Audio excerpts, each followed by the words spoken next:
അസ്സലാമു അലൈക്കും വറഹ്മത്തുള്ളാഹി തആല വബറകാതുഹു. സൗദയോട് ഐഷുമ്മ പറഞ്ഞ ആ ഒരു വാക്കുകൾ കേട്ട് സൗദയ്ക്ക് ദേഷ്യമാണ് വന്നത്. കാര്യം മറ്റൊന്നുമല്ല, ഇതുവരെയായിട്ട് ഉമ്മ എന്നോട് അങ്ങനെ ഒന്നും പറഞ്ഞിട്ടില്ല. എത്ര സ്നേഹമായിരുന്നു ഉമ്മാക്ക്. ഇതിപ്പോൾ എന്താ പറ്റിയത്? ആരെ പണിയാന്നാവോ? ഇമ്മ എങ്ങനെയൊന്നും പറയില്ലായിരുന്നു. ആരോ ആണ് ഇത് ഉമ്മാനെ കൊണ്ട് പറയിപ്പിച്ചത്. അല്ലാതെ ഒരിക്കലും ഐഷുമ്മ, ഞാനിപ്പോൾ എന്തൊക്കെ തന്നെ ഇത്രയും ദിവസം ഞാനിവിടെ കിടന്നുറങ്ങി നീച്ച് ഞാൻ എൻ്റെ ഇഷ്ടം പോലൊക്കെ കാട്ടിക്കൂട്ടിൻ്റെ കുട്ടീനെ പോലും നോക്കാതെ അന്നൊന്നും ഉമ്മ പറഞ്ഞിട്ടില്ല. ഇത് സത്യത്തിൽ ഉമ്മ എന്നൊരു പാര വെച്ചത് തന്നെയാണ്. ആരോ ഇതിൻ്റെ പിന്നിലുണ്ട്. ഫസീലത്ത് തന്നെ ആയിരിക്കും, വേറെ ആരുമല്ല. ഫസീലത്തെയാണല്ലോ ഇപ്പോൾ. ഞാൻ പറഞ്ഞിട്ടുള്ളൂ കുട്ടീനെ കുറിച്ചൊന്ന്, നിങ്ങളങ്ങനെ ഞാൻ സുഖമില്ലാതെ നിൽക്കുമ്പോൾ നിങ്ങളിങ്ങനെ സുഖമായി ജീവിക്കുക എന്ന് പറഞ്ഞിട്ടുള്ളൂ. അപ്പോഴൊക്കെ ഓളത് അവിടെ പോയി പറഞ്ഞ് ഫസീലനെ അടിച്ച് കൊല്ലണം. ശരിക്കും സൗദക്ക് ഫസീലയിൽ അതാ വളരെയധികം ദേഷ്യം വരികയാണ്. എന്നാൽ ഫസീലക്ക്, അവൾക്ക് സുഖമില്ലാത്തതിൻ്റെ പേരിൽ ഫസീലക്ക് നല്ല ടെൻഷനുണ്ടായിരുന്നു. പഠിച്ചവനെ, ഏതായാലും നവാസ്ക ഓളെ കെട്ടി. ഓളെ നല്ല മട്ടത്തിൽ നല്ല രീതിയിൽ നോക്കാൻ ഞാൻ തയ്യാറാണ്. എനിക്കൊരു കുഴപ്പമില്ല, എനിക്ക് ഓളോട് ഇഷ്ടമേ ഉള്ളൂ. അങ്ങനെയായിരുന്നു ഫസീലയുടെ മനസ്സിൽ. എന്താ ഇപ്പം ചെയ്യുക? എന്നാൽ ഈ സമയം ഐഷുമ്മ, മോളെ ഫസീല, ഇജ് ഓളതൊന്നും കാര്യമാക്കണ്ട. അനക്ക് ഇപ്പോഴും ഇവിടെ വന്ന് കയറാം. ഇത് എന്നെ കെട്ടിക്കൊടുന്ന തറവാടാണ്. ഇജാണെങ്കിൽ ഇവിടുത്തെ മൂത്ത മരുവളുമാണ്. എനിക്ക് എപ്പോൾ വന്നും കയറാം. ഒരാളും എന്തെങ്കിലും പറയുന്നുണ്ടെന്ന് വിചാരിച്ചിട്ട് ഇജൊന്നുകൊണ്ടും വിഷമിക്കണ്ട. കാരണം എന്താണെന്ന് വെച്ചാൽ ഇത് അൻ്റെയും കൂടിയും പേര, എൻ്റെ മോൻ നവാസിൻ്റെ പേരല്ലേ. അപ്പോൾ എനിക്കും കൂടി അവകാശപ്പെട്ട തന്നെയാണ് ഇത്. ഇനിയിപ്പോൾ നിങ്ങൾ പെരക്കാർക്കൊരു പേര അവിടെ എടുത്ത് തന്നിക്കണമെന്ന് വിചാരിച്ചിട്ട് ഒരിക്കലും അത് എൻ്റെ പേരല്ല. അതായത് അത് കുഞ്ഞുൻ്റെ ഉമ്മയിപ്പയും, അതായത് എൻ്റെ ഉമ്മയിപ്പയും അവിടെ നിൽക്കട്ടെ. എൻ്റെ പേരെന്തായാലും തന്നെ. നിങ്ങൾ ഒരെണക്കിന് വേറെ പോകുന്നത് നല്ലത്. കാരണം ഇനിയിപ്പോൾ കുഞ്ഞുവിൻ്റെ കല്യാണം കഴിഞ്ഞാലും തന്നെ അത് പോലിപ്പോൾ ഇജ്ജിപ്പോൾ പെങ്ങളും കുട്ടികളും അവിടെ നിൽക്കുന്നത് ശരിയല്ല. അത് കുഞ്ഞോനും ഉമ്മാക്കും ഉപ്പാക്കും വേണ്ടിയിട്ട് എടുത്ത് കൊടുത്തതാണ്. ആ ഓല അവിടെ കഴിഞ്ഞോട്ടെ. നിങ്ങൾ വേറിട്ട് നിൽക്കുന്നത് നല്ലത്. കാരണം എന്താണെന്ന് വെച്ചാൽ ഇജ്ജാതി സാധനങ്ങൾ ഉണ്ടാവുമ്പോഴേ അതൊക്കെ ഒരു ഇടങ്ങാറ് തന്നെയാണ്. ഏതായാലും മോളെ, ഇജൊന്നുകൊണ്ടും കരുതണ്ട, ഒന്നും വിചാരിക്കാണ്ട. ഞാൻ സൗദനോട് പറയാനുള്ളത് ഞാൻ കൊടുത്തേക്കണം. അതായത് സൗദ എന്ന് വെച്ചാൽ കാര്യം എന്താണെന്ന് വെച്ചാൽ സൗദക്ക് ഓരോ ഇതാണേ, ഒരു കുറുമ്പും ഒരു എന്താ എനിക്കറിയില്ല. എന്നാളിപ്പോൾ ഷാമോനോട് ഇങ്ങനെ പറഞ്ഞേക്കണം മുസ്ലിം തങ്ങൾ ഇങ്ങനെയൊക്കെയാണ് എന്നൊക്കെ. പക്ഷേ ഞാനിപ്പോൾ ഇനിയിപ്പോൾ ഒരു വയ്യാത്ത കുട്ടിയല്ലേ എന്ന് കരുതിയിട്ട് ഓളെ ഞാൻ അങ്ങനെ നോക്കി കൊണ്ടെടുക്കുകയാണ് എന്ന് കരുതിയിട്ട് ഞാൻ ഓളെ പറയാനുള്ള ഞാൻ പറഞ്ഞു. ഞാനങ്ങനെ പറയലില്ല. പക്ഷെ എനിക്ക് ഇത് കേട്ടപ്പോൾ വല്ലാത്തൊരു ഇടങ്ങാറ്. അതായത് എന്താന്ന് വെച്ചാൽ, എനിക്ക് സുഖമില്ലാത്ത സമയത്ത് നിങ്ങൾ രണ്ടാളും ഇതിന് നടക്കുന്നില്ലേ എന്ന് പറഞ്ഞപ്പോൾ എന്തായാലും ഇജ്ജ് ഓൻ്റെ ഭാര്യ തന്നെയല്ലേ, അല്ലാതെ വേറെ ആളുടെയൊന്നല്ലല്ലോ. ആ കേട്ടപ്പോൾ എനിക്കൊരു ഇടങ്ങാറ്. അപ്പോൾ തന്നെ ഞാനും വിചാരിച്ചു, ഞാൻ പറയാനുള്ളതാണ്, പറഞ്ഞു പോയി. ഇനിയിപ്പോൾ പോയി നോക്കട്ടെ എന്താ മട്ടെന്നുള്ളത്. അങ്ങനെ അത് ഐഷുമ്മ നേരെ സൗദയുടെ അടുത്തേക്ക് ചെല്ലുന്നു. സൗദ, സൗദ, സൗദ, എന്തത് കിടന്നുറങ്ങണത് അഭിനയിക്കുകയാണോ? എന്താ എൻ്റെ പൊന്നാര സൗദ, എന്നോടിപ്പോൾ ഞാൻ എന്തേ പറഞ്ഞേ? എന്നാ ഈ ചോറുന്നാളാ, എന്നാ ഇത് തിന്നോ. ഏതായാലും ഇജ്ജ് അങ്ങോട്ട് വിളിച്ചാൽ വരൂലല്ലോ, എന്നാൽ അത് തിന്നാളാ. ഉമ്മ നല്ല ചൂടുള്ള ചോറും കൂട്ടാനും മീനും ഉപ്പേരിയുമായി അത് അവളുടെ അടുത്തേക്ക്. എന്നാ അത് തിന്നാളാ, പപ്പടപ്പം തണുക്കും, തിന്നാളാ. എന്നാ എനിക്ക് വേണ്ട. അതെന്താ? എനിക്ക് വേണ്ട. എൻ്റെ പൊന്നാര സൗദ, ഇജ്ജ് മനുഷ്യനെ ഇടങ്ങാറാക്കല്ലേ. ഇജ്ജിങ്ങനെ പട്ടിണി കെടുക്കല്ലേ. എൻ്റെ നവാസിനോട് വരാൻ പറട്ടെ. മതിയോ എൻ്റെ ബിസിനസ്സും കാര്യങ്ങളൊക്കെ. ഓൻ്റെ ഒരു ബിസിനസ്സും കാര്യങ്ങളും. പെണ്ണുങ്ങളാളെ നല്ല നിലക്ക് നിർത്താൻ ഓന് കഴിയൂല. അതിൻ്റെ ഒരു കുറവ് ഓനക്കുണ്ട്. ആദ്യത്തും അങ്ങനെ തന്നെ, എപ്പോഴും അങ്ങനെ തന്നെ. അതിൻ്റെ ഒരു കുറവുണ്ട്. ഓനിങ്ങോട്ട് നല്ലോണം കൊഞ്ചിക്കും പെണ്ണുങ്ങളെ. ഇങ്ങോട്ട് ഓലിങ്ങോട്ട് തലയിൽ കയറും. ഇത് പിന്നൊന്നിലും തുടങ്ങിയതല്ല. ഓനോട് അപ്പളേ ഞാൻ പറഞ്ഞിരിക്കണ, പൊന്നാരൻ്റെ നവാസജ് ഇങ്ങനെ പെണ്ണുങ്ങളെ തലയിൽ വെക്കല്ലിട്ടോന്ന്. എന്നാൽ ഈ എൻ്റെ ബനോ, എൻ്റെ ഷമ്മാസ്, ഓനാ കൊഞ്ചിക്കലൊന്നുമില്ല. നുസൈബാനെ കൊഞ്ചിക്കും ആവശ്യത്തിന്, റൂമിൽ നിന്ന് മാത്രം. അല്ലാതെ പുറത്തുനിന്ന് എല്ലാവരും ഇടയിൽ കൊഞ്ചിക്കലും കൊയ്യലും അതൊന്നും ഓനക്കില്ല. ഓനാ മട്ടം പോലെ ഇനിയിപ്പോൾ അത് എവിടെ ആണെങ്കിലും ഓന് കാട്ടാള് കാട്ടും ചെയ്യും. അങ്ങനെയാണ്. അല്ലാതെ ഇങ്ങനെ പേടിച്ച് ഒരാളെ പേടിച്ച് നിൽക്കില്ല. ഓനിപ്പോൾ പഠിപ്പിച്ച് കൊടുത്തിട്ടില്ല. ഇതിപ്പോൾ പറയുമ്പോൾ നവാസ് മൂത്തതാണ്. ഓനക്ക് എല്ലാം അറിയാം, ഒന്നും അനുഭവമാണ്. പിന്നെ രണ്ടാമത്തോളം തലയിൽ വെക്കുമ്പോൾ തന്നെ എനിക്കൊരു പേടി ഉണ്ടായിരുന്നു. എന്താണ് പെണ്ണുങ്ങളായാൽ കുറച്ചൊരു നിലക്ക് നിർത്തണം, അല്ലാന്നുണ്ടെങ്കിൽ എന്താവും ഓലിങ്ങോട്ട് കാട്ടിക്കൂട്ട് ഓരോന്ന്. ഇപ്പോൾ കണ്ടില്ലേ എൻ്റെ സൗദ, ഞാൻ എന്നോട് പറഞ്ഞു ചോറ് തിന്നാളാ, അനക്ക് ഇവിടെ നിൽക്കാൻ കഴിയില്ല, ഞാൻ അണ്ട് കൊണ്ടാക്കി തരാം എൻ്റെ ഉപ്പാൻ്റെ അടുത്തേക്ക്. ആയിക്കോട്ടെ, അല്ലെങ്കിൽ എന്നെ ഇഷ്ടമല്ല എല്ലാവർക്കും. പൊന്നാര പെണ്ണ് എന്നെ ഇഷ്ടമില്ലായിരുന്നില്ല, എന്നാൽ കുറച്ച് ദിവസം ഉപ്പാൻ്റെ അടുത്ത് പോയി നിന്ന്, അവിടെ ഉപ്പ ഉണ്ടല്ലോ, ഉപ്പ എൻ്റെ എളാമയൊക്കെ നിൽക്കുന്നുണ്ടല്ലോ, അവിടെ പോയി നിന്നു. അതേ കാരണം എനിക്ക് നല്ലത്. അതേ കാരണം നന്നാകുക കേട്ടാ. അതേ ഞാനോട് കൊണ്ടാക്കി തരാം, ഞാനും ഷാമോനോട് കൊണ്ടാക്കി തരാം. അല്ലെങ്കിലും ഞാൻ ഇവിടുന്ന് പോയിട്ടല്ലേ നിങ്ങൾക്ക് ഇവിടെ, അല്ലേ ഞാൻ വാസിനോട് വരുത്തട്ടെ, എന്നെ കൊണ്ട് കഴിയൂലത്. എനിക്ക് ചോറ് വേണ്ട, നിങ്ങൾ കൊണ്ടുപോയിക്കോളി. എൻ്റെ പൊന്നാര പെണ്ണെ, ഇങ്ങനൊക്കെ കാട്ടിക്കൂട്ട് ഞാൻ എന്താ ഇത് കാട്ടുക? ഒന്ന് ആലോചിച്ച് നോക്കാണ്. നല്ല മട്ടത്തിൽ നിൽക്കുകയാണ്, എന്തോരൊരു സുഖമുണ്ട് എനിക്ക് ഇവിടെ. ഇത് ഒന്നല്ലെങ്കിൽ ഒന്നിങ്ങനെ ഉണ്ടാകും. പൊന്നാര സൗദ, ഞാൻ എന്നോട് പറയണം, ജി ചോറാണ് തിന്നക്ക്, ജി അന്നത്തിനോട് ഇങ്ങനെ പിണങ്ങി നിന്നിട്ട് എന്താ? എനിക്ക് വേണ്ടെന്നല്ല പറഞ്ഞത് സൗദ. വെച്ച് വിളമ്പാനും ഇവിടെ എനിക്ക് ആളുണ്ട്, കൊടന്ന് തരാൻ ആളുണ്ട്. ശരിയാണ്, ഉമ്മാരാകുമ്പോൾ ചീത്തയൊക്കെ പറയും, കാരണം എൻ്റെ മാഞ്ഞാളം കൊഞ്ചല്ല അങ്ങനെയാണ്. ഉമ്മാരാകുമ്പോൾ തൻ്റെ പെറ്റമ്മനെ ചീത്ത പറയേനാ? പെറ്റമ്മ വേറെ വല്ലതൊക്കെയും ചെയ്തിട്ടുണ്ട് അല്ലേ? എൻ്റെ പൊന്നാര സൗദ, എൻ്റെ ഉമ്മാൻ്റെ സ്ഥാനത്ത് ഇന്നെ കണ്ട വേറെ ഏതെങ്കിലും സ്ഥാനത്ത് ഇന്നെ കണ്ട് ഇജി ചോറ് ഞാൻ തിന്നാളാ. കാരണം ഈ പട്ടിണി കിടന്ന് എന്തെങ്കിലുമൊക്കെ ആയി തീർന്നാൽ അതിനും ഇനിയിപ്പോൾ ഞാൻ മണ്ടിപ്പായേണ്ടി വരും. ആ സമീർ വേദന ഇളകി നിൽക്കുകയാണ് ഇപ്പോൾ അവിടെ. ആശുപത്രിക്ക് കൊണ്ടുപോകണ്ടേ വിചാരിച്ചിങ്ങനെ നിൽക്കുകയാണ്. എനിക്കിപ്പോൾ ഇത് നിങ്ങളെ പൈത്തലിങ്ങനെ ഇത് ചോറിൻ്റെ പാത്രം പിടിച്ച് നടക്കാനൊന്നും കഴിയൂലല്ലോ. ഒന്നും നല്ല മട്ടത്തിന് എനിക്ക് നിന്നൂടെ ഇവിടെ. എന്ത് കാര്യത്തിന് വേണ്ടിയിട്ടാണ് ഇങ്ങനെ ഇടങ്ങാറാക്കണ മനുഷ്യനെ? എൻ്റെ പെരയിൽ കണ്ട് കൊണ്ടാക്കി തരാമെന്ന് പറഞ്ഞാൽ ഇപ്പോൾ അവിടെ ഓലില്ല. പിന്നെയെന്ന് വെച്ചാൽ എനിക്ക് എന്നോട് പറയാനുള്ളത് എന്താണെന്ന് വെച്ചാൽ മറ്റൊന്നുമല്ല, നല്ല മട്ടത്തിന് നിൽക്കുകയാണെങ്കിൽ ഐഷുമ്മ പാലും തേനും എൻ്റെ മേത്ത് കൂടെ കോരി ഒഴിച്ചു. അതല്ല ഈറ പിടിപ്പിച്ചാൽ നിന്നാലോ എന്നെ കൊണ്ട് കഴിയൂല ഈ പണിക്ക്. അങ്ങനെ ആകുമ്പോൾ ഞാൻ എന്ത് കാട്ടും?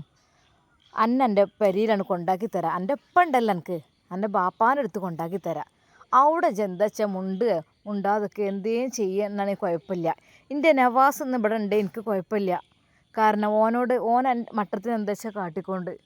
പക്ഷേ ഇതിപ്പോൾ ഓനും ഇവിടെ ഇല്ലാത്ത സ്ഥിതിക്ക് എൻ്റെ അമ്മയും ഇവിടെ ഇല്ല. അങ്ങനെയാണ് എൻ്റെ ബാപ്പാൻ്റെ അടുത്ത് തന്നെ ഇത് നടക്കുള്ളൂ, അല്ലാതെ കാര്യങ്ങളൊന്നും നടക്കൂല. പൊന്നാരെ പഠിപ്പിച്ച് മനുഷ്യനെ ഇടങ്ങാറാക്കല്ലേ. ഞാൻ ഒന്നും ഉണ്ടായിട്ട് പറയില്ല, എൻ്റെ മനസ്സത്തൊരു ഇടങ്ങാറോട് പറയാണ്, ഇത് തിന്നാ 2 പറ്റുള്ളൂ, ഞാൻ അടുത്ത് തിന്നൂടെ, എനിക്ക് ഇത്രയൊന്നും വേണ്ട. പൊന്നാര ഇത് പതിനാത്രണ്ടാ, ഞാനായിട്ടാണ് ഇങ്ങനെ തീറ്റി പോറ്റാൻ എന്നാ നടക്കണത്. വേറുള്ളവരാണെങ്കിൽ എന്തേ കാരം കാട്ട് റബ്ബേ. വല്ലാത്തൊരു പുതുമന്നെ. എന്നാൽ പെട്ടെന്ന് ഷമ്മാസ് വിളിക്കുന്നു, ഉമ്മ. എന്താ മോനെ, ഇതെന്ത് ചോറിൻ്റെ പാത്രമായിട്ട്? അല്ലേ ആ പെണ്ണ് ഇവിടെ പട്ടിണി എടുക്കുക, നമുക്ക് സമാധാനം ഉണ്ടാ? ആ സമീറാക്കാണെങ്കിൽ വേദന തുടങ്ങിയൊക്കെ ചെയ്തേക്കണ്. എന്താ കാട്ടാന്ന് പറഞ്ഞാൽ റുക്കിയാത്താനെ മണി വിളിച്ചേക്കണ്. അപ്പോൾ ഇനി വരികയാണ്. ഉസ്താദ് പറയണത് എന്താണെന്ന് വെച്ചാൽ ആശുപത്രിക്ക് പോകാമെന്ന് തന്നെ മൂപ്പര് പറയണത്. കാര്യം എന്താണെന്ന് വെച്ചാൽ വേറെ ഒന്നുമല്ല. അപ്പോൾ മൂപ്പരെ മനസ്സിൽ ഇനിയിപ്പോൾ എന്തൊക്കെയാണെന്നാവും ഉള്ളത്. ഇനിയിപ്പോൾ എനിക്കിപ്പോൾ പേടിച്ചാനൊന്നുമില്ല. ഞാനിപ്പോൾ അങ്ങനെ റുക്കിയാനെ വിളിച്ചുകാണ്ട് 1, 2, 3 ഇവിടെ കഴിഞ്ഞുകൊണ്ടാവും. നമുക്ക് പിന്നെ പഠിച്ചവൻ്റെ വിദ്യയാണ്. എന്നാലും ഇനിയിപ്പോൾ ഉസ്താദ് എന്തിപ്പോൾ അങ്ങനെ പറഞ്ഞതെന്നാവും. എന്നാൽ ഈ സമയം ഷമ്മാസ് ഉസ്താദിനോട് ചോദിക്കുവാൻ വേണ്ടി, ഉസ്താദേ എന്ത് വേണ്ടത്? താത്താക്ക് പെയിന് തുടങ്ങി എന്നൊക്കെ പറഞ്ഞല്ലോ, അപ്പോൾ നിങ്ങൾ എന്ത് ചെയ്യേണ്ടത്? ഇവിടുന്ന് റുക്കിയാത്ത വന്നിട്ട് ഇവിടെ ട്രീറ്റ് നോക്കുക, അതോ ഹോസ്പിറ്റലിൽ കൊണ്ടുപോവേ? എന്നാൽ ഉസ്താദ് പറഞ്ഞു, ഷമ്മാസ് എനിക്ക് കുറച്ച് കാര്യങ്ങൾ പറയാനുണ്ട്. അതെന്ന് വെച്ചാൽ ഇവിടുത്തെ സിറ്റുവേഷൻ ഇപ്പോൾ വളരെയധികം മോശമാണ്. എന്ന് വെച്ചാൽ ഒന്നുമല്ല, ഇവിടുത്തെ കാര്യങ്ങളും പിന്നെ ഇവരെ ഭാര്യ അവരൊക്കെ അങ്ങനത്തെ ഒരു അവസ്ഥയിലൊക്കെ നിൽക്കുമ്പോൾ എനിക്ക് തോന്നുന്നു ഇനിയിപ്പോൾ എന്തൊക്കെ തന്നെയായാലും സമീറെ ഹോസ്പിറ്റലിൽ കൊണ്ടായിരിക്കും നല്ലത്. ഹോസ്പിറ്റലിൽ കൊണ്ടുപോയി കഴിഞ്ഞാൽ അവിടെ നിന്ന് ഇനിയിപ്പോൾ എന്തൊക്കെ തന്നെയായാലും പഠിച്ചവൻ പെട്ടെന്ന് സുഖപ്രസവം കൊടുക്കട്ടെ. അതല്ല ഞാൻ പറഞ്ഞത് എന്താണെന്ന് വെച്ചാൽ ഹോസ്പിറ്റലിൽ കൊണ്ടുപോയാൽ ഏറ്റവും നല്ലത് പ്രസവം അവിടെ നടക്കുകയാണ് നല്ലത്. അതായത് ഇവിടെ നിന്ന് ഇനിയിപ്പോൾ എന്തെങ്കിലും ചെറിയൊരു കോംപ്ലിക്കേറ്റഡൊക്കെ എന്തെങ്കിലും ഉണ്ടായിക്കഴിഞ്ഞാൽ അത് പറയാനും കൊട്ടിഘോഷിക്കാനും ഒരുപാട് ആളുകളുണ്ടാവും. അതായത് ഇവരിപ്പോൾ ആദ്യം മക്കളില്ല എന്നുള്ള പേരിൽ മച്ചിയാണെന്ന് പറഞ്ഞ് ഒഴിവാക്കിയതാണ് അവരുടെ ഫാമിലി, അവരുടെ ആദ്യ ഭർത്താവും പെങ്ങന്മാരൊക്കെ. അതൊക്കെ ശരി തന്നെയാണ്. അപ്പോൾ ഈ മച്ചിയാണെന്ന് പറഞ്ഞ് ഒഴിവാക്കി. ശരി, ഓക്കെ. എന്നാൽ എനിക്ക് പറയാനുള്ളത് എന്താണെന്ന് വെച്ചാലേ, ഹോസ്പിറ്റലിൽ കൊണ്ടുപോവുക, അതായിരിക്കും നല്ലത്. കാരണം പുത്തൻ വീടിന് ഒരു ദുഷ്ടപ്പേരും അല്ലെങ്കിൽ ഒരു ദോഷവും വരാൻ പാടില്ല.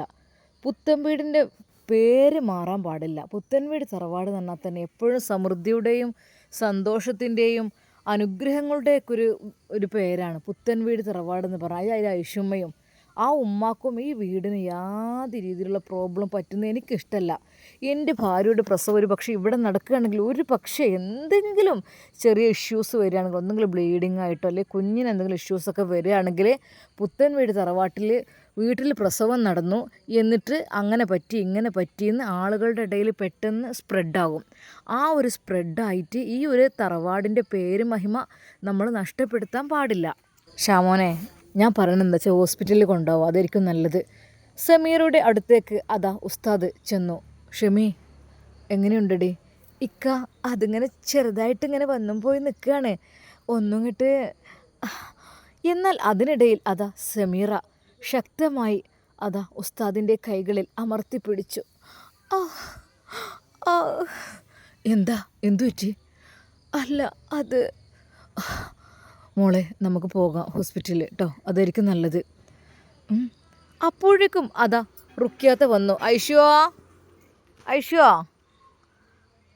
ആ റുക്കിയ, ഇങ്ങോട്ട് പോരടി. എന്തായി ഊക്ക് കൂടിക്കണോ? ഊക്ക് കൂടുകയെന്ന് വെച്ചാൽ അവൾക്ക് ഇങ്ങനെ ബൊന്നും പോയി ഇങ്ങനെ നിൽക്കണം. ഊക്ക് കൂടാൻ മാത്രം ഒറ്റ കൂടിയിട്ടില്ല, എന്നാലൊറ്റ അങ്ങനത്തെ ഒരു അവസ്ഥയിൽ ഇങ്ങനെ നിൽക്കണം. എന്തപ്പം ഞാൻ കാട്ടുക? ഒന്ന് നോക്കാജ്. എന്നാൽ റുക്കിയാത്ത അതാ, മോളെ എടിയേ, ഇങ്ങോട്ട് എത്തിക്കണല്ലോ. കണ്ണുമോറും കണ്ടിട്ട് പറ്റയിക്കണേ. പൊന്നാരെ, ഇത് ആശുപത്രിക്ക് എത്തുമെന്നാവട്ടെ. ഐഷുവോ, ഇവിടെ എന്നാജ്? എന്തിറിക്കുക? അല്ലേ, ഇത് ആശുപത്രിക്ക് എത്തുമെന്ന് എനിക്ക് തോന്നുന്നില്ല. ഇത് കണ്ടില്ല, ഇവിടേക്ക് എത്തിക്കണല്ലോ. കുറച്ച് നേരത്തെ വന്നിക്കുകയാണെങ്കിൽ ഞാൻ നോക്കി പറഞ്ഞത്. ഇതിപ്പോൾ ഇനിയിപ്പോൾ എടി ഒന്നവിടെ കിടന്നാണേ. സമീറക്ക് കെടുക്കാനും ഇരിക്കാനും കഴിയാത്ത അവസ്ഥയായിരുന്നു. എന്നാൽ അപ്പോൾ അത് നോക്കൊന്നും വേണ്ടട്ടെ, അന്ന് തന്നെ ഇപ്പോൾ കുട്ടി ഇറങ്ങിക്കണേ. ഞാൻ പറഞ്ഞിട്ടിപ്പോൾ കുറച്ച് ദിവസം ആയില്ലേ. ഇതാ നല്ല മട്ടത്തിന് ഇത് ഇങ്ങോട്ട് പോന്നിക്കണ എടി, ഇങ്ങോട്ടൊക്കെ. എടി, ആശുപത്രിക്ക് പോയാൽ എത്തും എനിക്കറിയില്ല. റുക്കിയ, ഇനിയിപ്പോൾ എന്താ ഞാൻ കാട്ടുക? ഉസ്താദ് ആശുപത്രിക്ക് പോകണം എന്നാണ് പറയണത്. എന്താ ഇനിയിപ്പോൾ ഞാൻ കാട്ടുക? ഇതെനിക്ക് പുടിയറില്ലല്ലോ.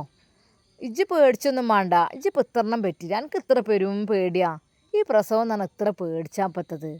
ഇതിപ്പോൾ ആലം ദുനിയാവ് തുടങ്ങിയ മുതൽ തന്നെ ഉള്ളതന്നല്ലേ ഈ പ്രസവവും കാര്യങ്ങളും. അതിപ്പോൾ എല്ലാവരും പണ്ടൊക്കെ ആശുപത്രി ഉണ്ടായിട്ടേന് ഏറി വന്നാൽ ഇപ്പോൾ ഒരു 10-20 കൊല്ലം ഒക്കെ ആയിട്ട് തന്നെ ഉള്ളൂ. അതിൻ്റെ മുമ്പൊക്കെ എല്ലാവരും പെരീന്നൊക്കെ തന്നെ ഇനി പറ്റീൻ്റെത്. പെരീന്ന് പറഞ്ഞോളുണ്ട്. അല്ലേ, ഇതിപ്പോൾ ആശുപത്രി ഉണ്ടെങ്കിൽ തന്നെ പ്രസവം നടക്കുന്നുള്ളൊന്നുമില്ല. അതൊക്കെ നമ്മൾ അതിന് തന്നെയല്ലേ നമുക്ക് അതിനുള്ള പഠിച്ചോ കഴിവ് നമുക്ക് തന്നിക്കണില്ലേ. പിന്നെ ഇപ്പം എന്താ? ഇജ്ജ് പേടിച്ചല്ലേ റുക്കിയ? എനിക്കൊന്നും ഉണ്ടായിട്ടല്ല. അതായത് എന്തെങ്കിലുമൊക്കെ പറ്റിക്കഴിഞ്ഞാൽ ഉസ്താദിനാണ് പേടി. ഉസ്താദ് പറഞ്ഞിപ്പോൾ അതിപ്പോൾ ഷാമോൻ പറഞ്ഞ കേട്ടാണ്, ഈ ഒരു വീടിൻ്റെ മഹിമ ഇപ്പോൾ നമ്മളെന്താ നശിപ്പിക്കണത്. എൻ്റെ പൊന്നാര റുക്കിയ, എനിക്കതിമ പേടി ഉണ്ടായിട്ടൊന്നല്ലേ. എന്ത് പേടി? എനിക്ക് ഒരു പേടിയില്ല. വീടിൻ്റെ മഹിമ എന്താന്നില്ല, അതൊന്നല്ല. ഒക്കെ നല്ല മട്ടത്തിൽ കഴിഞ്ഞ് കിട്ടിയാൽ മതി. അതടി ഓളെ ആദ്യം കെട്ടിച്ചു കൊടുത്തുനിന്ന് അങ്ങനെയൊക്കെ ആയി പോകുന്നതൊക്കെ അല്ലേ. അപ്പോൾ ഓലെ മനസ്സിലൊക്കെ ഇപ്പോൾ എന്തേക്കാരം, ഓള് കുട്ടികളുണ്ടാകാതെ പള്ളിയിൽ ഉണ്ടാകുമ്പോൾ ഓൾക്കൊക്കെ അസൂയ നല്ലോണം ഉണ്ടാവും. അസൂയൊക്കെ ഉണ്ടായിക്കഴിഞ്ഞാൽ വലിയ അടങ്ങാറ് തന്നെയാണിത്. അസൂയപ്പെട്ട് കഴിഞ്ഞാൽ കണ്ണേറൊക്കെ തട്ടിയാൽ കബറിലും എത്തും എന്ന് പറഞ്ഞേക്കാം. ഇജ്ജ് പേടിപ്പിച്ചിട്ടുണ്ട് റുക്കിയ. അല്ലേ, ഞാൻ പറയാം. സമീറ മോളെ, എന്താ വേണ്ടി? നമുക്ക് ആശുപത്രിയിൽ പോവുക അതോ? ഉമ്മ, എനിക്ക് നടക്കാനൊന്നും കഴിയണില്ല, എനിക്ക് വണ്ടി ഇരിക്കാൻ കഴിയൂലമ്മ. ശരിക്കും സമീറയുടെ വാക്കുകൾ കേട്ടപ്പോൾ അതാ റുക്കിയാത്ത പറഞ്ഞു, ഒരു പേടിയും പേടിച്ചണ്ട. നോക്കേണ്ടി, ഒരു പേടിയും പേടിച്ചണ്ട. ഉണ്ടെങ്കിൽ ഇതിങ്ങനെ നടക്കാൻ വയ്ക്കായി അതൊന്നും ഉണ്ടാവില്ല. അതിങ്ങനെ പള്ള മേൽക്ക് ഇങ്ങനെ പൊന്തേക്കാറ്. ഇങ്ങോട്ടൊക്കത് അടീക്ക് വന്നിക്കണ്. എന്നാൽ ഉസ്താദ്, ഷമ്മാസ് അവരെല്ലാവരും അല്പം ടെൻഷനോടെയാണ് നിൽക്കുന്നത്. ഉസ്താദ് എന്ന് നമുക്ക് അത് ഷമ്മനെ കൊണ്ടുപോവാം. എന്നാൽ അപ്പോഴേക്കും ഉസ്താദ് സമീറയുടെ അരികിലെത്തി. സമീർ ഉസ്താദിൻ്റെ കൈകൾ മുറുകെ പിടിച്ചു. ഉസ്താദ്, എന്താ, എന്തു പറ്റി? എന്താ, പോവല്ലേ? ഇല്ല, എന്നെക്കൊണ്ട് കഴിയൂല പോകാൻ. നമുക്ക് എങ്ങനെയെങ്കിലും അങ്ങോട്ട് ഞാൻ എടുത്തോളാം. വേണ്ട, എനിക്ക് വണ്ടി കയറാൻ കഴിയൂല, വണ്ടി കയറാൻ എനിക്ക് കഴിയൂലക്ക. വണ്ടിയിൽ കയറിയാലും എനിക്ക് സീറ്റിൽ ഇരിക്കാൻ കഴിയൂല. അത് സാരല്ല, നീ ചെരിഞ്ഞ് കിടന്നാൽ മതി. വേണ്ട, അതിനാവൂലക്ക. സമീറ പോകാൻ കൂട്ടാക്കുന്നില്ല. പോണ്ട, ഇവിടെ നിന്ന് കഴിഞ്ഞോളും ഒക്കെ. എന്നാ ചെല്ല്. ലാ ഇലാഹ ഇല്ലാ അൻത സുബ്ഹാനക ഇന്നി കുൻതു മിനൽ ളാലിമീൻ. ലാ ഇലാഹ ഇല്ലാ അൻത സുബ്ഹാനക ഇന്നി കുൻതു മിനൽ ളാലിമീൻ. യാ ലത്തീഫ് യാ സലാം. അങ്ങനെയതാ ഓരോ ദിക്റുകളും ഖുർആൻ വാക്യങ്ങളും അതാ നമ്മുടെ സമീറക്ക് ഉസ്താദ് ചൊല്ലിക്കൊടുക്കുകയായിരുന്നു. എന്നാൽ അപ്പോഴേക്കും അതാ റുക്യാത്ത, ഉസ്താദെ ഞങ്ങൾ എന്നാണ് പുറത്തേക്ക് എന്നാലിട്ട, ഞാൻ ഒന്ന് വാതിലടിച്ചാട്ടെ. ഐഷുവാ, എടി ഇവിടെ എന്നാ. എന്തേ? ഉമ്മയും ആകെ ബേജാറായിരുന്നു. എന്താ ഞാൻ കാട്ടുക? അല്ലേ, ഓൾക്ക് ഇനിയിപ്പോൾ വണ്ടി കയറാനൊന്നും കഴിയൂല. എനിക്ക് ധൈര്യമാണ്, നിങ്ങൾക്ക് ധൈര്യമാണ്, എനിക്കും ധൈര്യമാണ്. ഓൾ ഒരു പേടിയും പറയണില്ല. ഓൾക്ക് അങ്ങനത്തെ പ്രശ്നമേ ഇല്ല. ഓൾക്ക് ഇനിയിപ്പോൾ നമ്മളോരോരുത്തരൊരു പറഞ്ഞ് പേടിപ്പിച്ചും വേണ്ട. എന്നാൽ അപ്പോഴേക്കും അതാ ഉസ്താദ് ആകെപ്പാടെ ടെൻഷനാകുന്നു. ഐഷുവും അങ്ങോട്ടും ഇങ്ങോട്ടും പോകുന്നു. അതുപോലെ നുസൈബയും ദുആ ചെയ്യുന്നു. സൗദ ഒന്നും അറിയാത്ത മട്ടിൽ അതാ അവിടെ തന്നെ കിടക്കുന്നു. ശരിക്കും ഐഷുമ്മക്ക് സങ്കടം തോന്നി. പഠിച്ചോനെ, എൻ്റെ കുട്ടിക്കൊന്നുമില്ല ഞാൻ മതിയെന്ന് റബ്ബേ. ഉമ്മയും ബാപ്പയൊന്നും ഇല്ലാത്ത കുട്ടികളല്ല പഠിച്ചോനെ, ഞങ്ങൾ തന്നെ ഉള്ളു ഉമ്മയും ബാപ്പയൊക്കെ ആയിട്ട്. പഠിച്ചോനെ, ഒന്നും ഉണ്ടാവരുതേ അല്ല.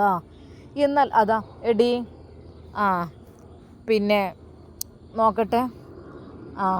അതെട്ടി ഇങ്ങോട്ട് എത്തിക്കുന്നിട്ട് ഐഷുവാ, അവിടെ നിന്നജ്. റുക്യാത്ത ധൈര്യത്തോടു കൂടി അതാ അവളുടെ വയറൊക്കെ നന്നായിട്ടൊന്ന് പരിശോധിക്കുന്നു. എടി, എന്തെങ്കിലും ഇടങ്ങാറ് തോന്നുന്നുണ്ടോ? ഇല്ല. എന്താ? നല്ലോണം. അപ്പം ഞാൻ പറഞ്ഞ അനുസരിച്ചൊന്ന് കാട്ടിയാൽ മതി കേട്ടോ. ഇജേ നല്ലോണം നിങ്ങട്ട് മുക്കിക്കൂട്. അപ്പം ഇങ്ങോട്ട് വരും. ആ പെരും വേദന വരുമ്പോൾ നമുക്ക് തന്നെ ഓട്ടോമാറ്റിക്കലി ഇങ്ങനെ അങ്ങോട്ട് കുട്ടീനെ അങ്ങോട്ട് പുറന്തള്ളാനുള്ള ഒരു ഇതിങ്ങോട്ട് വരും. അപ്പോൾ നമ്മൾ നല്ല അങ്ങോട്ട് പ്രസ്. അപ്പോൾ ആശുപത്രിയിലാണെങ്കിൽ ഇപ്പോൾ മരുന്നും ഇതൊക്കെ വെച്ചുകാണ്ട് കയറ്റി അത് നമുക്ക് താങ്ങാൻ കഴിയുമല്ലോ ചില വേദന. ഇത് സ്വാഭാവികമായതുകൊണ്ട് ആ മട്ടത്തിന് പഠിച്ചോനെങ്ങനെ അള്ളാഹു നമ്മളെ കുട്ടീനെ അങ്ങോട്ട് തരാൻ വിചാരിച്ചിരിക്കണം അതേപോലെ വരും. ആശുപത്രിയിൽ പോയാലേ പ്രസവം നടക്കുള്ളൂ എന്നുള്ള ഒരു പേടിയും ബേജാറും ഇവിടെ വേണ്ട. ഈ കണ്ട തലമുറ ഇവിടെ നവാസ്, ഷമ്മാസ്, സാജി, അതേപോലെ തന്നെ ഫൈസൽ, പിന്നെ ഓലമ്മാൻ്റെ അങ്ങനെ ഇവിടെ ഈ കണ്ട ഒരു വിധം എന്ന് വെച്ചാൽ ഒരു ഒരു കാൽഭാഗം വേറെ എടുത്തേക്കണേക്കുക. ഇനിയിപ്പോൾ മക്കളൊക്കെ മരുക്കളൊക്കെ ആകുമ്പോഴും കെട്ടിച്ച മക്കളൊക്കെ ആകുമ്പോഴും അവിടെ ഇവിടെയൊക്കെ ആകുമ്പോൾ, അല്ലാതെ ഈ കണ്ട മനുഷ്യന്മാരും ഇവനും കൂടെ ഒക്കെ എൻ്റെ ഈ കൈ കൊണ്ട് എടുത്ത് തന്നെയാണ്. ഒരു കുഴപ്പമില്ല, നല്ല മട്ടത്തിന് റാഹത്തോടു കൂടി. ഐഷോ, ഇജ്ജ് പേടിച്ചാലട്ടെ, ഇജ്ജ് ഇങ്ങനെ കുറച്ച് സംസം വെള്ളം കൊടുന്നാടി. അപ്പോഴേക്കും അതാ ഐഷു സംസം വെള്ളം അവർ മറിയമ്പൂ വെള്ളത്തിലിട്ട് വെച്ചിരുന്നു. ആ വെള്ളം കുറച്ച് കുടിച്ചാൻ കൊടുത്താളെന്നാലേ. അങ്ങനെ അതാ അവളാകെ വേർത്ത് കുഴുങ്ങിയിരിക്കുന്നു. എനിക്ക് വയ്യ. എടി ഒന്നും പറയല്ല. ഇല്ലാത്ത സുബ്ഹാനക ഇന്നി കുൻതു മിനൽ ളാലിമീൻ. യാ ലത്തീഫ് യാ സലാം. അപ്പോഴേക്കും ഉസ്താദ് അതാ നഫീസത്ത് ബീവിയുടെ പേരിൽ യാസീനും ഓതി തുടങ്ങി. ഐഷുമ്മയും ഓതുന്നുണ്ട്, അതുപോലെ നുസൈബയും ഓതുന്നുണ്ട്. ഫസീല മിസിരയും കൊണ്ട് പോയിട്ടുണ്ട്, അല്ലെങ്കിൽ അവരും അവർക്ക് വേണ്ടി ദുആ ചെയ്യുമായിരുന്നു. അതിനിടയിൽ ഫസീല വിളിച്ചു ഉമ്മാൻ്റെ ഫോണിലേക്ക്. ഷമ്മാസാണ്. ഹലോ, എന്തായി സമീറത്താൻ്റെ അത് നല്ല പെയിൻ വന്നിട്ടുണ്ട്. അപ്പോൾ പിന്നെ ഹോസ്പിറ്റലിൽ കൊണ്ടുപോകാനും ബുദ്ധിമുട്ടാണ്, പ്രയാസമാണ്, ഇരിക്കാൻ കഴിയില്ല എന്നിട്ട് ഇവിടെ തന്നെ. ആണോ? പഠിച്ചവനെ ഒന്നും ഇല്ലാതിരിക്കട്ടെ റബ്ബേ. അവരും തന്നെ ദുആ ചെയ്യാൻ തുടങ്ങി. എന്നാൽ അങ്ങനെ അതാ നമ്മുടെ സമീറയുടെ പ്രസവത്തിൻ്റെ സമയം അടുത്തുകൊണ്ടേയിരിക്കുകയാണ്. വീട്ടിലാകെ ഒരു നിശബ്ദത. പുറത്തേക്ക് മൃദുവായ കാറ്റ് വീശുന്നു. അകത്ത് എല്ലാവരുടെയും ഹൃദയങ്ങൾ ദുആകളാൽ നിറഞ്ഞിരുന്നു. ഉസ്താദും ഷമ്മാസും നുസൈബയും ഉമ്മയും അങ്ങനെ എല്ലാവരും. പഠിച്ചോനെ, ലാ ഇലാഹ ഇല്ലല്ലാഹ്, അല്ലാഹുവേ എളുപ്പമാക്കണേ അല്ലാ. പഠിച്ചോനെ. ഐഷുമ്മ കരഞ്ഞ് ദുആ ചെയ്യുന്നു. എന്നാൽ സമീറയും പതുക്കെ ദിക്റ് ചൊല്ലിക്കൊണ്ടിരുന്നു. ലാ ഇലാഹ ഇല്ലാ അൻത സുബ്ഹാനക ഇന്നി കുൻതു മിനൽ ളാലിമീൻ. യാ ലത്തീഫ് യാ സലാം. അവളുടെ കണ്ണുകൾ നിറഞ്ഞൊഴുകി. ഉമ്മ ആയിഷുമ്മ അതാ സമീറയുടെ കൈകളിൽ പതുക്കെ തടവി കൊടുത്തു. നെറ്റിയിൽ കൈവച്ച് കണ്ണീരോടെ ദുആ ചെയ്യുകയാണ്. റബ്ബേ, എൻ്റെ കുട്ടികളെയും എൻ്റെ മോളെയും നീ കാത്ത് രക്ഷിച്ച് സുരക്ഷിതമാക്കണേ അല്ലാ. റുക്യാത്ത പറഞ്ഞു, പേടിക്കണ്ട എൻ്റെ ഐശ്വര്യൊക്കെ എത്രണ്ണം പറ്റത്. എൻ്റെ കൈക്കൊക്കെ അല്ല എൻ്റെ കുട്ടികളൊക്കെ വന്ന് ചാടിയത്. എന്തിനാ അത്രമാത്രം പേടിക്കണം? പേടിച്ചണ്ടേ. ഈ നാട്ടിലത്തെ നൂറുകണക്കിന് പ്രസവങ്ങൾക്ക് നേതൃത്വം നൽകിയതന്നെയല്ലേ ഞാൻ. റുക്കിയ എടി. റുക്കിയാത്ത സെമീറയെ സൂക്ഷ്മമായി പരിശോധിച്ചു. അവളുടെ മുഖത്ത് ഭയത്തിൻ്റെ ഒരു നിഴലൊന്നുമില്ലായിരുന്നു. വേദന സഹിക്കുന്ന ഒരു വിഷമം ഉണ്ടായിരുന്നുള്ളൂ. ഐഷുമോ, ബിസ്മില്ലാഹി തവക്കൽതു അലല്ലാഹ്, ഒക്കെ നന്നായിട്ട് നടക്കും ഇൻഷാ അല്ലാഹ്. എന്നാലും ഐഷുമ്മയുടെ ഹൃദയം വല്ലാതെ വേദനിച്ചു കൊണ്ടിരിക്കുന്നു. റുക്കിയ, 2 കുട്ടികളല്ലടി, എന്തെങ്കിലും അപകടം ഉണ്ടാവുമോ? റുക്കിയാത്ത് പുഞ്ചിരിച്ചു. പൊന്നാരൻ്റെ ഐഷു, അപകടം വരുത്തുന്നതും മാറ്റുന്നതൊക്കെ അള്ളാഹുവാണ്. നമുക്ക് നമ്മുടെ കടമ ചെയ്യാം, ബാക്കി അവനിൽ ഏൽപ്പിക്കാം. ആ വാക്കുകൾ എല്ലാവർക്കും വല്ലാത്തൊരു ആശ്വാസമായി. അടുത്ത മണിക്കൂറുകൾ മുഴുവൻ സെമീറയ്ക്ക് പ്രസവവേദന അതിശക്തമായി. ഓരോ വേദന വരുമ്പോഴും അവൾ യാ അല്ലാ, യാ അല്ലാ, യാ ലത്തീഫ്, യാ അല്ലാ, യാ സലാമ, യാ അല്ലാ എന്നവൾ നീട്ടി വിളിച്ചു. റുക്കിയാത്ത ശാന്തമായി അവളെ ധൈര്യപ്പെടുത്തി. ശ്വാസം പതുക്കെ കണ്ടെടുത്തോ, വല്ലാതെ അങ്ങോട്ട് ഇതാക്കണം, ശ്വാസം ഇങ്ങനെ ഒച്ചയില്ലാതെ അങ്ങനെ. പഠിച്ചോൻ കൂടെ ഉണ്ടേ, ഇജ്ജ് പേടിക്കണ്ട മോളെ. പുറത്ത് ഉസ്താദ് ഖുർആൻ പാരായണം ചെയ്യുന്നു. സൂറത്തുൽ ഫാത്തിഹയും ആയത്തുൽ കുർസിയും ദുആകളും വീട്ടിലാകെ മുഴങ്ങി. നമ്മുടെ നുസൈബിയൻ തന്നെ സങ്കടത്തോടെ പടച്ച റബ്ബിനോട് ഹൃദയം പൊട്ടി ദുആ ചെയ്ത് പ്രാർത്ഥിക്കുന്നുണ്ട്. ഷമ്മാസ് മുറ്റത്ത് നടന്നുകൊണ്ടേയിരിക്കുകയായിരുന്നു. മുഖത്ത് ഉത്കണ്ഠയുണ്ടെങ്കിലും അതിരങ്ങളിൽ ദുആകൾ മാത്രമായിരുന്നു. റബ്ബേ, പഠിച്ചോനെ, ഷെമിത്തിയെയും കുഞ്ഞുങ്ങളെയും നീ സുരക്ഷിതമാക്കണേ അല്ലാ. അകത്ത് വീണ്ടും പരിശോധന നടത്തി റുക്കിയാത്ത സന്തോഷത്തോടെ പറഞ്ഞു. ഐഷുവോ?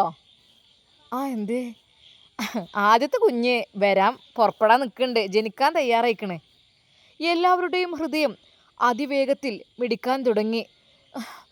ഉസ്താദും അതറിഞ്ഞു. അതേ, കുട്ടി ഇറങ്ങി തുടങ്ങിക്കണമെന്ന് പറഞ്ഞു. സെമീറ അവസാനമായി ശക്തമായി ശ്രമിക്കുകയാണ്. അതെ, വലിയൊരു വേദനയാണ് സെമീറക്ക് വന്നത്. ഒരു നിമിഷം അതിശക്തമായ വേദന കൊണ്ട് അതാ സെമീറ പുളഞ്ഞു പോകുന്ന അവസ്ഥ. അവൾ യാ അല്ലാ എന്ന് പറഞ്ഞു. അൽഹംദുലില്ലാ. കുഞ്ഞിൻ്റെ ആദ്യ കരച്ചിൽ വീടാകെ മുഴങ്ങി. അൽഹംദുലില്ലാ. റുക്കിയാത്താൻ്റെ മുഖം സന്തോഷം കൊണ്ട് തിളങ്ങി. ആദ്യ കുഞ്ഞ് സുഖമായിരിക്കുന്നു, അൽഹംദുലില്ലാ, ആൺകുട്ടിയാണ്. ഐഷുമ്മയുടെ കണ്ണുകൾ നിറഞ്ഞൊഴുകി. അല്ലാഹു അക്ബർ, അൽഹംദുലില്ലാ. എന്നാൽ ഇനിയും ജോലി തീർന്നിരുന്നില്ല. ആ കുഞ്ഞിൻ്റെ പൊക്കിൾക്കൊടി അതാ വേർപ്പെടുത്തിക്കൊണ്ട് ഐഷുമ്മയുടെ കൈകളിൽ അതാ കുഞ്ഞിനെ വെള്ളത്തുണിയിൽ പൊതിഞ്ഞ് സുരക്ഷിതമായി കൊടുത്തു. എന്നാൽ ഇനിയും ജോലി തീർന്നിരുന്നില്ല. റുക്കിയാത്ത വീണ്ടും സെമീറയെ പരിശോധിച്ചു. മോളെ സെമിയെ, ഇനി ഒരു കുട്ടി വരാണ്ടടി, ധൈര്യമായിട്ട് ഇജ്ജ് പേടിച്ചല്ലേട്ടാ. ഇതേപോലെ തന്നെ ഞാൻ പറഞ്ഞ മോനൊക്കെ ഒന്ന് കാട്ടണം കേട്ടോ. സെമീറ ക്ഷീണിച്ചിരുന്നെങ്കിലും അള്ളാഹുവിൻ്റെ നാമം ചൊല്ലി വീണ്ടും ശക്തി കണ്ടെത്തി. അല്ലാ ലാ ഇലാഹ ഇല്ലാ അൻത സുബ്ഹാനക ഇന്നി കുൻതു മിനൽ ളാലിമീൻ. അല്ലാ യാ ലത്തീഫ് യാ സലാം. അല്പസമയം കഴിഞ്ഞപ്പോൾ രണ്ടാമത്തെ കുഞ്ഞിൻ്റെ പ്രസവവും ആരംഭിച്ചു. റുക്കിയാത്ത എല്ലാവരോടും ശാന്തരാവാൻ പറഞ്ഞു. വീണ്ടും ഒരു ശക്തമായ ശ്രമം. അവിടെ നിൽക്കിട്ടോ, അവിടെ നിൽക്കി മോളെ, ഇജ്ജ് ഞാൻ പറഞ്ഞതനുസരിച്ച് നല്ലോണം മുക്കിക്ക, വേദന വരുമ്പോൾ. അവൾ ശക്തമായി അതാ കുഞ്ഞിനെ പുറത്ത് കൊണ്ടുവരാനുള്ള അവളുടെ എല്ലാ ശക്തികളും പ്രയോഗിച്ചു.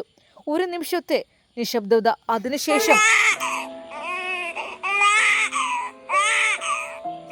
അൽഹംദുലില്ലാ, അൽഹംദുലില്ലാ, രണ്ടാമത്തെ കുഞ്ഞും അതാ പുറത്തു വന്നു. പുത്തൻ വീട് തറവാട്ടിൽ സന്തോഷത്തിൻ്റെ പൂമഴ പെയ്തു. അൽഹംദുലില്ലാ, രണ്ടാമത്തതും ആൺകുട്ടിയാണ്.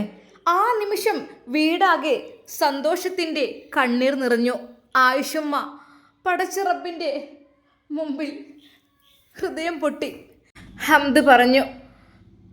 അല്ലാഹു അക്ബർ, അൽഹംദുലില്ലാഹി റബ്ബിൽ ആലമീൻ. പുറത്ത് കാത്തിരുന്ന ഉസ്താദും ഷമ്മാസും ആ വാർത്ത കേട്ടപ്പോൾ സന്തോഷത്തോടെ പരസ്പരം ചേർന്നു. അല്ലാഹു അക്ബർ. വീട്ടിൽ തക്ബീറുകളുടെ ശബ്ദം മുഴങ്ങി.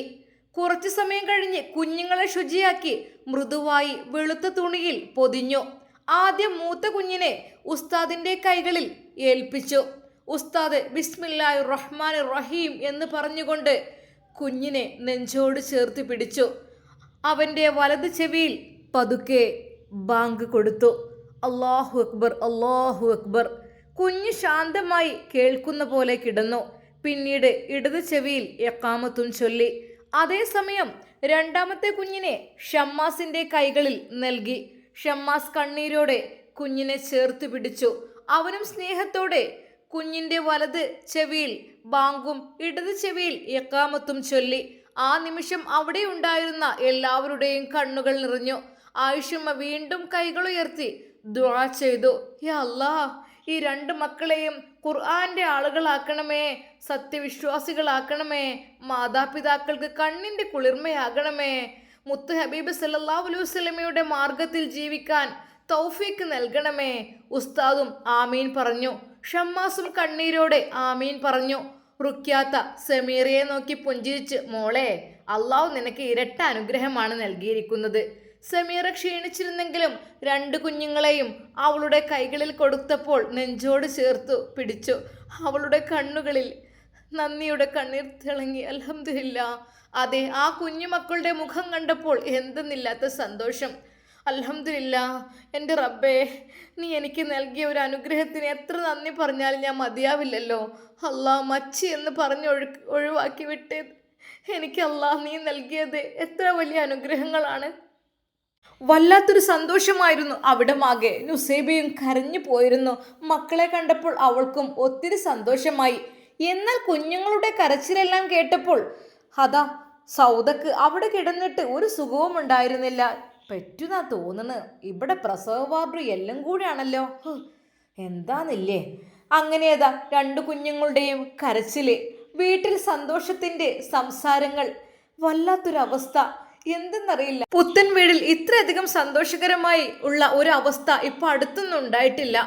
ഐഷുമ്മ കണ്ണീരോടെ ദുആ ചെയ്തു. അവർ പെട്ടെന്ന് തന്നെ ഉളൂഹ് ചെയ്ത് 2 റക്അത്ത് നമസ്കരിച്ച് പടച്ച റബ്ബിനോട് നന്ദി പറഞ്ഞു. അല്ലാ റഹ്മാനെ, നീ എത്ര കാരുണ്യവാനാ അല്ലാ. എന്നാൽ ആ രാത്രി ആ വീട്ടിൽ ഉറങ്ങിയത് 2 കുഞ്ഞുങ്ങൾ മാത്രമല്ലായിരുന്നു. ഉറങ്ങിയത് അനേകം ദുഃഖങ്ങളും പരീക്ഷണങ്ങളുമായിരുന്നു. അതെ, ഒരുപാട് വിഷമങ്ങൾ അനുഭവിച്ചതാണ് സമീറ. എന്നാൽ അവൾക്കിപ്പോൾ നല്ല സന്തോഷകരമായ ജീവിതം കൈവന്നിരിക്കുന്നു. ഓരോരുത്തരും അള്ളാഹുവിനെ സ്തുതിച്ചുകൊണ്ട് പറഞ്ഞു, അല്ലാഹു അക്ബർ, അൽഹംദുലില്ലാ. ആ വീടിന്റെ ചുവരുകളിൽ തക്ബീറുകളുടെ ശബ്ദവും കുഞ്ഞുങ്ങളുടെ മധുര കരച്ചിലും ഒരുമിച്ച് ലയിച്ചു. ആ ദിവസം ആ കുടുംബത്തിന്റെ ജീവിതത്തിൽ ഒരിക്കലും മറക്കാനാകാത്ത അനുഗ്രഹത്തിന്റെ ദിവസമായി മാറി. ആ 2 ആൺമക്കളുടെ ജനനത്തോടെ ആ വീട്ടിൽ അള്ളാഹുവിന്റെ കരുണയും സന്തോഷവും നിറഞ്ഞു. എല്ലാവരും നന്ദിയോടെ പരസ്പരം നോക്കി പുഞ്ചിരിച്ചു. അള്ളാഹുവിന്റെ മഹത്വം പുകഴ്ത്തി ദുആകളോടെ ആ മനോഹരമായ ദിവസം പോയിക്കൊണ്ടിരിക്കുകയാണ്. എന്നാൽ ഈ സമയം ഐഷു തനിക്ക് തൻ്റെ 2 കൊച്ചനിയന്മാരെ കിട്ടിയ സന്തോഷത്തിലാണ്. എന്നാൽ പല രീതിയിലുള്ള കോളുകളും വന്നുകൊണ്ടിരുന്നു. എന്തായി? പ്രസവം കഴിഞ്ഞിട്ടുണ്ട്, അൽഹംദുലില്ലാ, 2 ആൺകുട്ടികളാണ്, മാഷാ അല്ലാ. ഫസീലയ്ക്ക് ഒത്തിരി സന്തോഷമായി. മക്കളെ, നമുക്ക് വരി കാണാൻ പോവാം. മിസ്സിന് പറഞ്ഞു, നമുക്ക് ഇപ്പം തന്നെ പോയാലോ? അത് എല്ലാവർക്കും ഒത്തിരി സന്തോഷം. ഉസ്താദ് പടച്ച റബ്ബിനെ സ്തുതിച്ചുകൊണ്ടേ ഇരിക്കുകയാണ്. എന്നാൽ ആ കുഞ്ഞുങ്ങളെ ഒരുമിച്ച് കിടത്തി. അല്ലാ, അൽഹംദുലില്ലാ, വല്ലാത്തൊരു സന്തോഷം. അവർക്ക് വേണ്ടിയിട്ട് സംസം വെള്ളം അതാ തൊട്ടു കൊടുത്തു. എന്നാൽ ഐഷുമ്മ അല്പം തേന് കൊണ്ടുപോയി കൊടുത്തു. ഉസ്താദ് അതിലെന്തോ മന്ത്രിച്ചൂതി 2 മക്കൾക്കും ഐഷുമ്മയുടെ കൈകൾ കൊണ്ട് തന്നെ കൊടുക്കാൻ പറഞ്ഞു. അങ്ങനെ മധുരവും ഐഷുമ്മ തന്നെ കൊടുത്തു. അത് ഉസ്താദിന്റെ നിർബന്ധമായിരുന്നു. കാരണം ഐഷുമ്മ ഉള്ളത് കൊണ്ടാണ് എനിക്ക് ഇങ്ങനെയൊരു ഭാര്യയെ കിട്ടിയതും അതുമാത്രമല്ല എൻ്റെ ഭാര്യയ്ക്ക് നല്ലൊരു സുഖപ്രസവം ഇവിടെ ലഭിച്ചതും. അത് ഐഷുമ്മയുടെ കരുണയാണ്. അള്ളാഹുവിൻ്റെ വിധിപ്രകാരം ഐഷുമ്മയുടെ ആ ഒരു സ്വഭാവവും ആ ഒരു കരുതലും ശരിക്കും ഐഷുമ്മ കുഞ്ഞുങ്ങളെ ചേർത്ത് പിടിച്ച്, പഠിച്ചോനെ എൻ്റെ കുട്ടികളാണല്ലോ, പഠിച്ചോനെ അല്ലാ അൽഹംദുലില്ലാ, പഠിച്ചോനെ ആശുപത്രിയിൽ പോയിക്കാണെങ്കിൽ ഇരട്ട കുട്ടികളാണ്, ഓപ്പറേഷൻ പെട്ടെന്നുമാണെന്ന് പറയും. ഇതിപ്പോൾ അതൊന്നും ഇല്ലാതെ അൽഹംദുലില്ലാ. റബ്ബേ, നീ എത്ര കാരുണ്യവാനാണ്. എല്ലാവരും കുഞ്ഞുങ്ങളെ കാണുവാൻ വേണ്ടി തിരക്ക് കൂട്ടി. എന്നാൽ അതാ റുക്യാത്ത പറഞ്ഞു, പൊന്നാര മക്കളെ, നമ്മൾ ആദ്യത്തെ പാലന്നെ കുട്ടിയാൾക്ക് വേഗം കൊടുക്കണം. എല്ലാവരുടെയും കണ്ണുകളിൽ സന്തോഷത്തിൻ്റെ കണ്ണീരാൽ നിറഞ്ഞു. മുറിക്കുള്ളിൽ കിടന്നിരുന്ന സമീറ ക്ഷീണിതയായിരുന്നു. മണിക്കൂറുകളോളം നീണ്ട പ്രസവവേദന അവളുടെ ശരീരത്തെ തളർത്തിയെങ്കിലും അവളുടെ നെഞ്ചിലിറങ്ങുന്ന 2 കുഞ്ഞുമുഖങ്ങൾ ആ ക്ഷീണം മറക്കാൻ മതിയായിരുന്നു. റുക്യാത്ത സ്നേഹത്തോടെ 2 കുഞ്ഞുങ്ങളെയും നോക്കി പുഞ്ചിരിച്ചു. ഐഷോ, അള്ളാഹുവിൻ്റെ വലിയ അനുഗ്രഹമാണിത്. 2 കുഞ്ഞുങ്ങളും ആരോഗ്യത്തോടെ തന്നെ ജനിച്ചിക്കണ്. ആയിഷമ്മയുടെ ചുണ്ടുകൾ വിറച്ചു. അവർ കൈകൾ ഉയർത്തി. യാ റബ്ബേ, എത്ര വർഷങ്ങളായി ഇവര് കാത്തിരുന്നതാണ് ഇതിന്. എന്നാലും അൽഹംദുലില്ലാ സമീറ പതുക്കെ കണ്ണുകൾ തുറന്നു. രണ്ടു കുഞ്ഞുങ്ങളുടെയും മൃദുവായ കരച്ചിൽ അവളുടെ കാതുകളിൽ പതിഞ്ഞു. ആ ശബ്ദം കേട്ട നിമിഷം അവളുടെ കണ്ണുകളിൽ വീണ്ടും കണ്ണീർ നിറഞ്ഞു. അത് വേദനയുടെ കണ്ണീരായിരുന്നില്ല, അതൊരു ഉമ്മയുടെ ആദ്യ സന്തോഷ കണ്ണീരായിരുന്നു. റുക്യാത്ത ഒരു കുഞ്ഞിനെ സമീറയുടെ അരികിലേക്ക് കൊണ്ടുവന്നു. മോളെ നോക്ക്. സമീറ വിറയുന്ന കൈകളാൽ കുഞ്ഞിൻ്റെ കവിളിൽ പതുക്കെ സ്പർശിച്ചു. എൻ്റെ മോൻ. അവളുടെ ശബ്ദമിടറി. അപ്പോഴേക്കും രണ്ടാമത്തെ കുഞ്ഞിനെയും കൊണ്ടുവന്നു. ഇപ്പോൾ അവളുടെ രണ്ട് കൈകളിൽ രണ്ട് കുഞ്ഞുങ്ങൾ. ഒരു നിമിഷം അവൾക്ക് സംസാരിക്കാൻ കഴിഞ്ഞില്ല. ഒരിക്കൽ നിനക്ക് മക്കളില്ല എന്ന വാക്കുകൾ കേട്ട് രാത്രികളോളം കരഞ്ഞിരുന്ന അവൾക്ക് ഇന്ന് അള്ളാഹു ഒരേ സമയം രണ്ട് മക്കളെ നൽകിയിരിക്കുന്നു.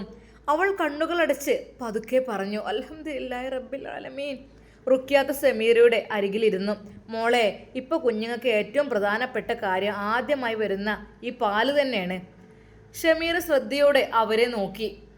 ഈ മഞ്ഞ നിറത്തിലുള്ള ആദ്യത്തെ പാല് വളരെ വിലപ്പെട്ടതാണ്. ഇതിനെ കൊളസ്ട്രോം എന്നാണ് വിളിക്കുന്നത്. അള്ളാഹു കുഞ്ഞിന് വേണ്ടി ഒരുക്കിയ ആദ്യ അനുഗ്രഹമാണത്. ഇതിലെ കുഞ്ഞിൻ്റെ ശരീരത്തിൻ്റെ രോഗങ്ങളിൽ നിന്നും സംരക്ഷിക്കാൻ വേണ്ടി സഹായിക്കുന്ന ധാരാളം ഘടകങ്ങളുണ്ട്. അതുകൊണ്ട് തന്നെ കളയാതെ രണ്ട് കുഞ്ഞുങ്ങൾക്കും നന്നായിട്ട് കുടിപ്പിക്കണം. ആയിഷമ്മയും പറഞ്ഞു, അതേ മോളെ, ഞങ്ങളുടെ കാലത്ത് മുതിർന്നവർ ഇങ്ങനെയൊക്കെ തന്നെയായിരുന്നു പറഞ്ഞിരുന്നത്. റുക്യാത്ത ഒരു കുഞ്ഞിനെ സ്നേഹത്തോടെ സമീറയുടെ കൈകളിൽ കൊടുത്തു. സമീറ കുഞ്ഞിനെ നെഞ്ചോട് ചേർത്തു. ആദ്യമായി ഉമ്മയുടെ ചൂടറിഞ്ഞ കുഞ്ഞ് ശാന്തമായി കിടന്നു. ഉമ്മയും മകനും തമ്മിലുള്ള ആദ്യ നിമിഷം മുറിയിലുണ്ടായിരുന്ന എല്ലാവരുടെയും മനസ്സ് നിറച്ചു. കുഞ്ഞ് പതുക്കെ പാല് കുടിക്കാൻ തുടങ്ങി. ആ കണ്ണുണ്ടാണുള്ളേ, ഇനിയൊന്നും ഈമ്പി ശരിയാകാണ്ട്, റുക്യാത്ത അത് പറഞ്ഞു. എന്നാൽ ആയിഷുമ്മ തന്നെ അതാ സമീറയുടെ മുലകൾ പിടിച്ച് കുഞ്ഞിന്റെ വായിലേക്ക് വെച്ചു കൊടുത്തു.